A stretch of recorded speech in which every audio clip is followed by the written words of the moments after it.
Hey everybody, welcome to Wednesday Night Live. I'm Dr. Duncan at Siskiyou Vita Medicine. This is Ron Veitel. Hello everyone. And we're here again. I think we took a little break last week. Yes, we did. Much needed break, and it was awesome. Yep. Feeling refreshed and rejuvenated now. Yes. For Wednesday Night Live. Refreshed and rejuvenated. Yeah, I like that. So what do we got going on? Well, let's see. What's news? What do we have? What's new?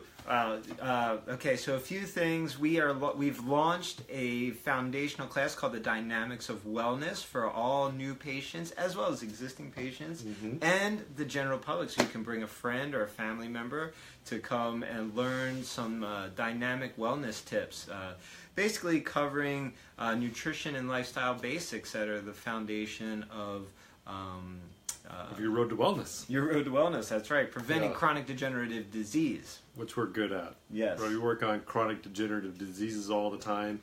And I think I'm really excited about the class because it's going to give people those tools and empower them to take care of themselves and to address those things in life that are most difficult to address. Nutrition, lifestyle, sleep, movement, relationship.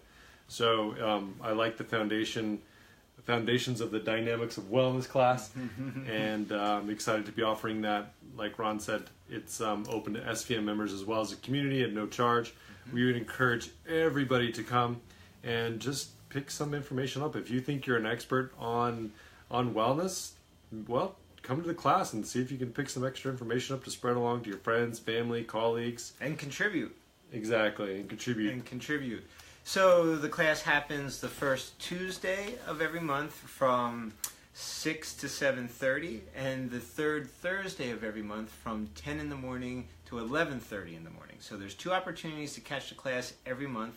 It is the same class because it is for we designed it for with new patients in mind. Right. So as new patients enroll with the SVM, they go through this class so that they can get right off the bat. Get right into the funnel of our wellness culture here. That's right. That's what we're all about, the wellness culture. And I'm really excited. It sounds like we have a couple of convenient times. How long would somebody stay in the class? How long does the class work? It's 90 minutes. 90 minutes. It's perfect. A 90-minute class. Yep. Perfect. I'm Yep. super excited about that. Thank you for offering that. What else do we have going on at SVMU? Let's see. We have Maria LaPuma leading her modern tapping circle, which is a chance to do emotional freedom technique in a group support environment, and that happens the second and fourth Thursday of every month from 6:30 to 8. Perfect. So next Thursday, come on over, get some emotional freedom technique, learn how to manage your stress, and break through any challenges or blocks you're having in your life, emotionally, psychologically, spiritually. So this is a really, it's a evidence-based practice. So there's a lot of research behind it, and I highly recommend that you come. Group support and coaching is a real, it's a key for making shifts in our life. So this is a great opportunity to do that. And it's also about community building and meeting other people who are like-minded, who share your same values, maybe push your boundaries of understanding a little bit. And Maria is just a great facilitator. So super special spirit. And Bob Gertz is asking, do you have a slow learner class? Not, we pace the classes just right for anybody. So anyone could come in at any educational level, and they're going to get a tremendous amount out of this. Absolutely, absolutely, I love it. It's so good, and really, the class style and teaching style you have is really engaging and it incorporates a lot of conversation. So it's not just boring taking notes. It's really being engaged and bringing something out of the class that is going to work for you and your family. Right. So. Conversation is key. I really appreciate dialogue. I believe everyone in a room has some wisdom to offer. Yes. And so rather than just one person talking at you, it's more of a conversational style format. Beautiful, which I love. It keeps me engaged. Yep. So we have a very interesting topic tonight. If you guys read the description, we're going to be asking the question, is the heart a pump? Has anybody ever thought of that? Have you guys ever thought about that? Is the heart really a pump? Have you ever questioned the dominating thought stream of the heart being a mechanical pump? No. So that's what we're doing right now. We're questioning that. Yeah, and it's brought up because the amount of blood we have and the amount of veins, arteries, capillaries, small vessels, tissue space, it seems quite overwhelming to have that heart in your chest doing all of that work for, up to 110 years, 114 years in some people, right? It's going every single day. It doesn't stop. So it's really an interesting question. And I first came upon this this concept of the heart not being a pump as I was going through med school, and it was an interesting book put out by Dr. Thomas Cowan. Yes. So, Dr. Tom Cowan is a wonderful physician down in the Bay Area who's the first person who brought this to Dr. Duncan's awareness as well as my awareness. And he's written a new book that I find incredibly fascinating, and I'm going to highly recommend it. It's called Human Heart, Cosmic Heart. And he really breaks down this heart as a mechanical pump concept that we've been operating under, this very mechanistic model we've been operating under for, 400 years now? Wow. Close to 400 years? Yeah, that sounds a little dogmatic. Sounds a little dogmatic, doesn't it? So let's propose this question here. Yeah. All right, let's think about this. The heart is about a 1 pound muscle that contracts. Mm-hmm. Blood is a viscous fluid. It's comprised of water and plasma, red blood cells, white blood cells. So it's a colloid suspension. Right. So it's thick and viscous. Anyone who's cut themselves knows this. If you add up your circulatory system tubing of veins and arteries and capillaries, you're looking at close to 60,000 miles worth of cardiovascular tubing in the human organism, which, by the way, is enough tubing to go around the world close to 2 to 3 times. It's unimaginable. Yes, unimaginable. Unimaginable. So the question is, can this 1 pound muscle pump this viscous fluid 60,000 miles through your circulatory system, which at one point when it reaches the midpoint of its circulation, the capillaries, the circulation literally stops. It pauses, because this is where nutrient and gas exchange happens. Right. The tissues have to be exposed to the fluid in the blood and the nutrients in the blood to get, their nutrition and their oxygen and be able to dispose of their wastes. Right. So if we were thinking logically, it just seems does that make sense? It just seems wild to me that this muscle can pump uphill, because the aorta comes up, so it's going against gravity, makes a bend, and then goes down through all the tissues and the organs, and pushing against this great, seems like a lot of resistance, right? That's a lot of surface area. Well, especially once we get to the capillaries can only receive 1 red blood cell at a time, and even then it has to bend to get in there. It has to be pliable enough to bend to get into the capillaries. And your capillaries, you have enough capillaries that if they were spread out, they would cover the surface area of an entire football field. Wow. So just kind of wrap your mind around that one as well. So this is an area where the capillaries are on the surfaces, going up into the brain, the eyes. This is the vast majority of our network, actually. That's incredible. Right? So this 1 pound muscle is doing all of this work. So is it possible, do you think it's possible for this little tiny, relatively tiny muscle to do all of that work? Logic in my mind says no. Okay. It says it's impossible for this 1 pound muscle to pump that much viscous fluid through that much tubing. Yeah. Well, so through my reading of Dr. Cowan's work, he brought up a concept where he believes in more that the heart is more of a hydraulic ram than a pump, right? Yes. So it's bringing in this fluid, it's taking advantage of the velocity of the fluid, so the venous system returning blood to the heart, taking advantage of this, and then organizing that fluid and getting it back out. Really, the pumping action of the heart is more geared towards getting blood to the brain, right?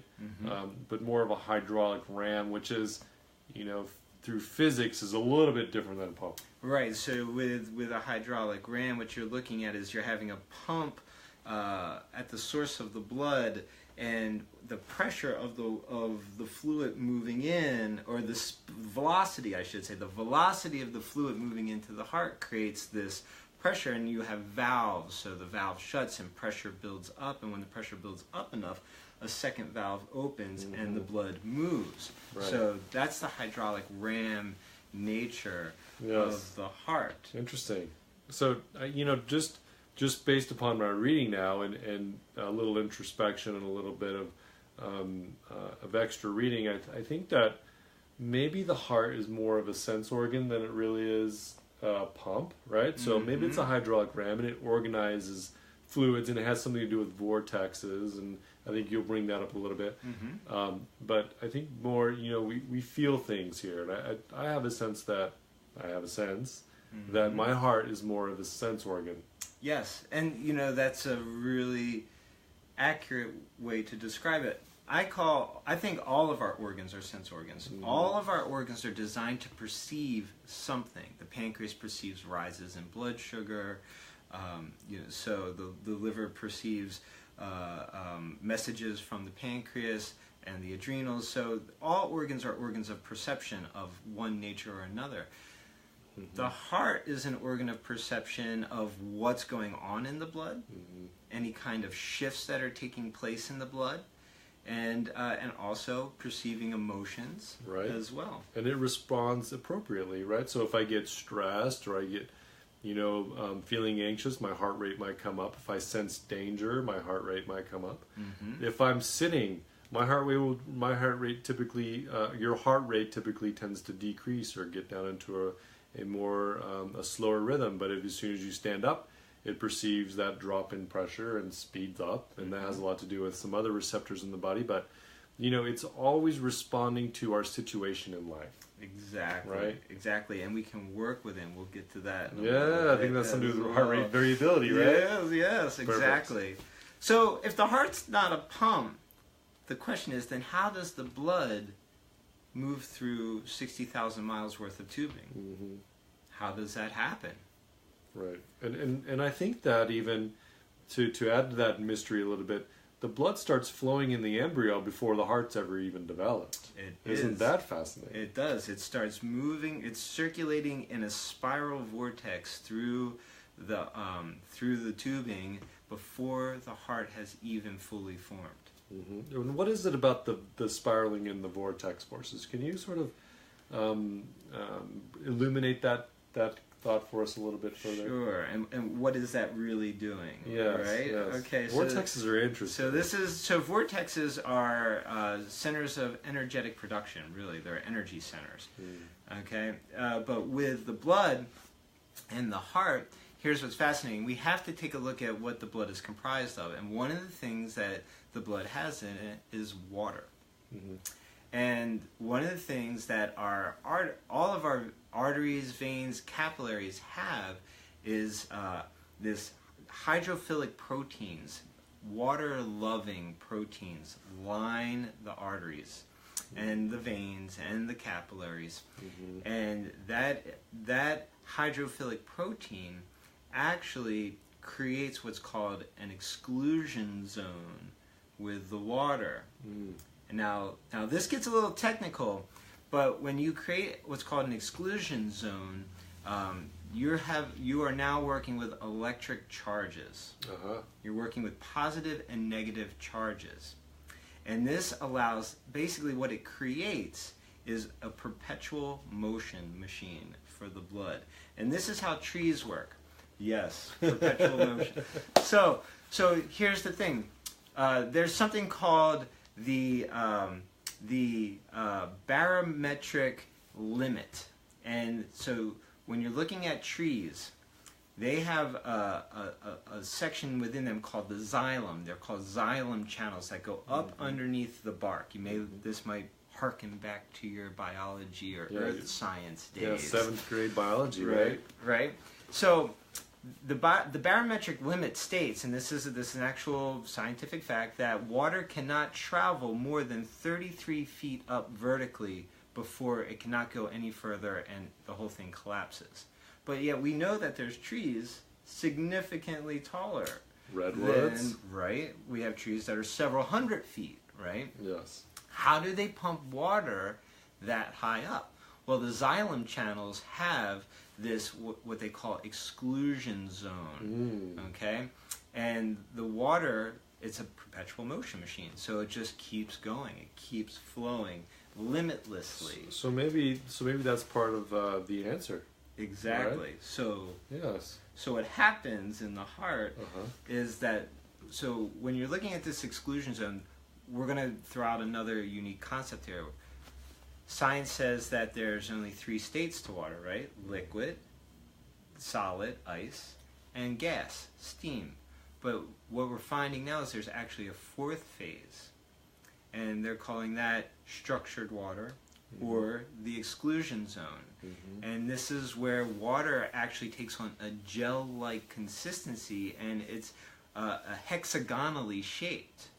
And this is this exists in all of our cells. All our cells have this type of gel-like water in them. And so what happens in the heart is when the blood enters the heart, the blood actually moves through the chambers of the heart like a lemniscate or a figure 8.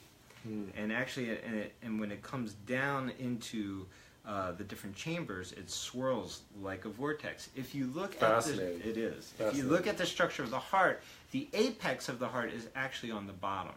And if you were to do a casting of the inside of the heart, you would find that the muscle striations swirl into the bottom muscle, which is called the vortis cardi, or the heart vortex muscle. It's literally called that. So the heart actually works like a vortex, and as the blood enters this vortex flow, it restructures the water, and it energizes it. It provides it with an electromagnetic charge. Sounds like it's really important to take care of your heart. Big time. Big time. Especially emotionally.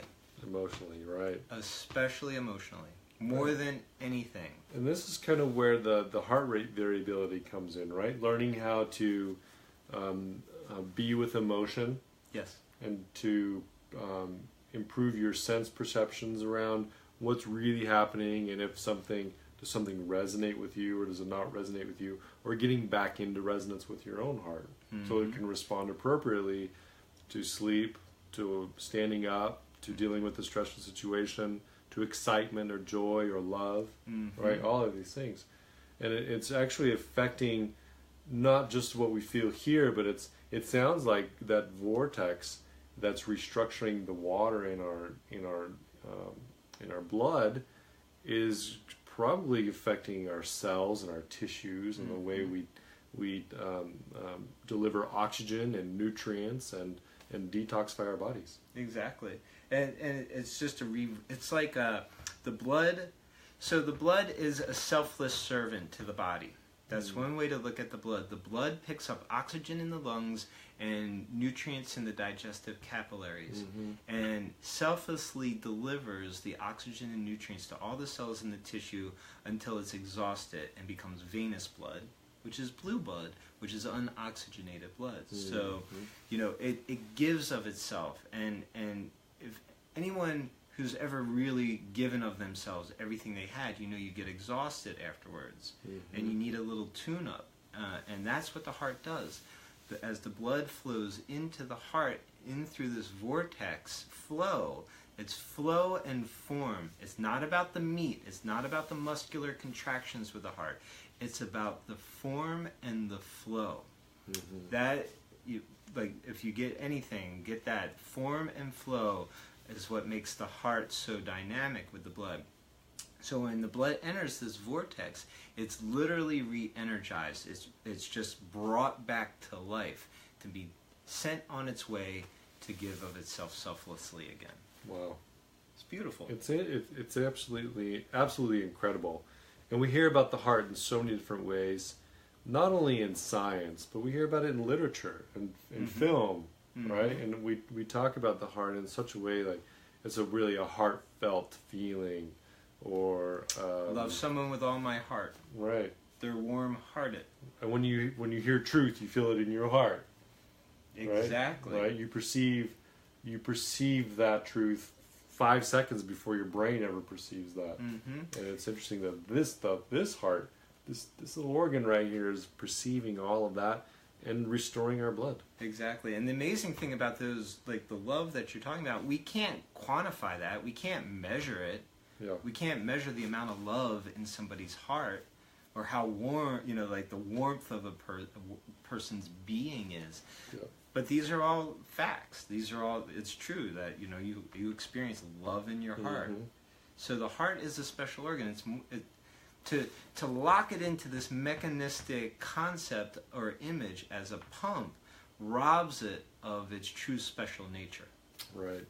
So let's go back a little bit about blood flow. So people sometimes have troubles with their hearts in that the heart muscle is getting enlarged because of some pressure gradient or stagnation within the body. So now we have this pump or this hydraulic ram that has to do extra work to get the blood through and out of the heart. So Mm-hmm. we have the enlargement of a heart, we get congestive heart failure.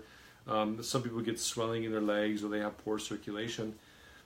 Dr. Cowan touched on something that is near and dear to my heart, and that is fat metabolism. And he talks about how when we digest fats, we release a lot of water into the system, so we can actually increase the flow of our blood back to the heart and through the heart and back out into the tissues restored by increasing our fat intake and decreasing our sugar and protein intake. Mm-hmm. Right? And the heart's favorite fuel is fat. It's fat. The heart loves fat, specifically, of all things, saturated fat. Interesting. The very thing that the mainstream tells you is bad for you. Yeah, the heart loves saturated fat. Yeah, and I have been a big fan of fat for quite a while, and I really believe that the big CERN collider in Europe looking for the God molecule, it's right here. It's fat. All right, it's the God molecule's fat, and I think that. You can look back at history. We can talk about the holy oils or anointment with oils, but oils really do play a super important role in metabolism. And I like to think of as fats as clean fuel. So if we can train our bodies or get used to eating really nutritious, clean, healthy fats again, I think it'll improve our health, not only through our blood flow, but just through metabolism in general. Why not teach our bodies to utilize something that we're all carrying around? I said last night in the class, fat as fuel is kind of like solar energy versus coal. So it produces less free radicals. It's a clean burning fuel. And the other thing about fat, just to kind of take it a little step further, is that fat equals warmth. Fat equals warmth. And if we think about what are the emotions associated with the heart, they're warmth emotions. Love, compassion, gratitude, devotion. Those are all warmth feelings. Yes, they are. And so fat being a warmth element, or warmth molecule, you could say, a warmth macronutrient, would be maybe the more scientific nutritional way of saying that. But fat equals warmth, and if the heart is getting the fat that it needs, maybe, just maybe, it might be easier to cultivate those higher feelings as well. Just saying. Right. That's totally hypothetical. I totally feel on my part. I totally feel love for grass-fed butter and healthy salmon and my MCT oil. All of you guys that are members of SVM, you know how much I love fat. Yep. We all do, right? Yep. And we're trying, and really it's about being responsible. So you can't eat a lot of fat when you have a lot of sugar in your diet. So you can't really eat a big bagel with tons of cream cheese on it. You know, skip the bagel, eat the cream cheese sort of thing, right? And make sure it's organic. Exactly. Yeah, any animal fats you consume, you want to make sure they're organic. Yeah, absolutely. So that's helping the blood return back to the heart so that the heart can kind of take a break. Not only does it love fat for fuel, but it also benefits from the eating of fat because it improves the vascularity and the flow back and through the heart. So less work for this thing. That's right. It does a lot of work. It makes the pressure gradient more pronounced. Exactly. So it facilitates blood flow that way. That's right. Amazing what you can do with diet. Yep. And so Bob's chiming in, breathing from diaphragm seems to help that. Good for the heart. Well, yeah, absolutely. Breathing from the diaphragm really puts you in a parasympathetic state, Yes. which is a relaxed regeneration and rejuvenation state. So yes, I mean, reducing stress in your life will greatly improve your health outcomes and reduce your all-cause mortality. Absolutely, absolutely. As well as, so there's a institute called the HeartMath Institute, which I'm getting ready to do their training starting in May. And they use some really simple breathing techniques in combination with cultivating the feeling of gratitude. And by doing that, the heart is able, because the heart is innervated with the vagus nerve. And the vagus nerve sends a lot of information to the brain from various organs. And one of the things that the heart sends more information to the brain than any other organ. That's one thing to keep in mind there. And by breathing and cultivating the feeling of gratitude in the heart, that actually engages the vagus nerve and increases vagal nerve tone and allows you to drop into a parasympathetic state. And the more that you do that, the more you're operating in a parasympathetic state, rest, digest, repair, the more optimal your physiology is going to function. So you not only feel better, but you're also giving other people a sense of calmness and well-being. So exactly. By us being more centered and calm and comfortable in our own skin, we give off the impression that everything's okay to people, right? Because, like I said, the heart's sort of a sense organ. So I'm picking up your heart field and you're picking up my heart field.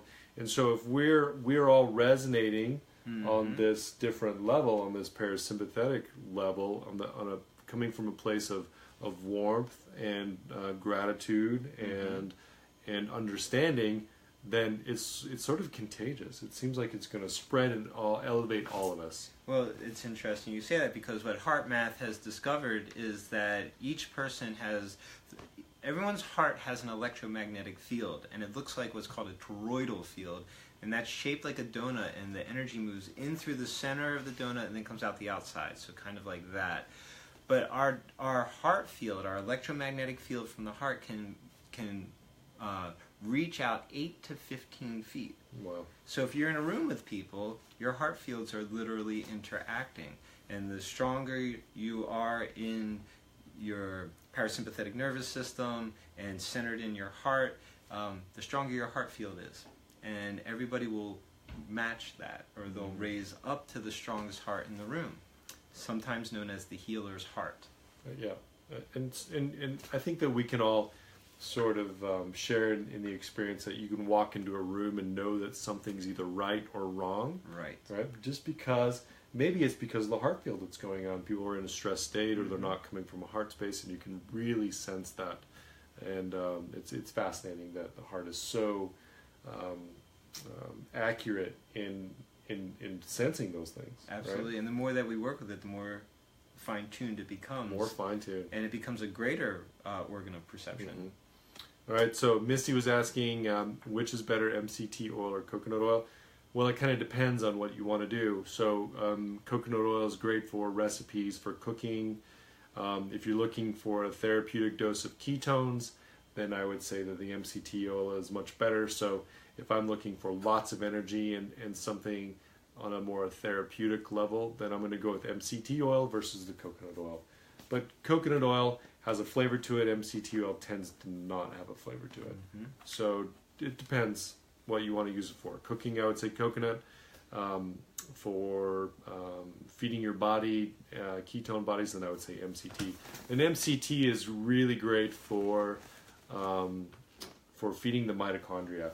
So it's a really heart-healthy fat because your heart is loaded with mitochondria. Yep.